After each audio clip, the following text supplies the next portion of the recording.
ইতিহাসের সর্বনিম্ন দরপতন ভারতীয় রুপির। সম্প্রতি ভারতীয় রুপি ডলারের বিপরীতে সর্বকালের সর্বনিম্ন পর্যায়ে পৌঁছেছে। চলুন জানার চেষ্টা করি এই দরপতনের কারণ কি।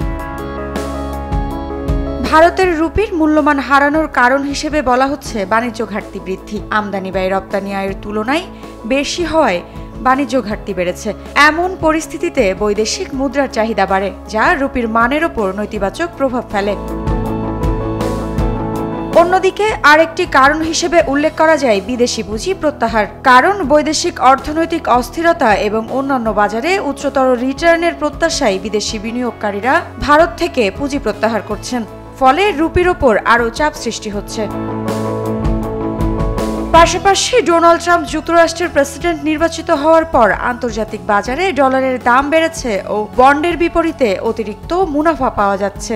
এর ফলেও ভারতীয় রুপির ডলারের বিপরীতে ক্রমাগত তার শক্তি হারাচ্ছে।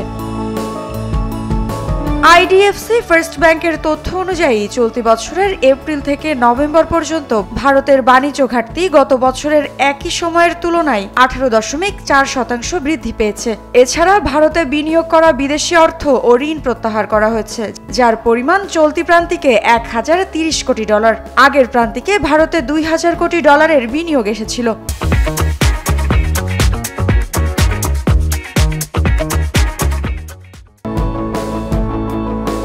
গত 26 ডিসেম্বর প্রতি ডলারের দাম দাঁড়ায় 85.2425 রুপি। রুপির ইতিহাসে এটি সর্বনিম্ন দর।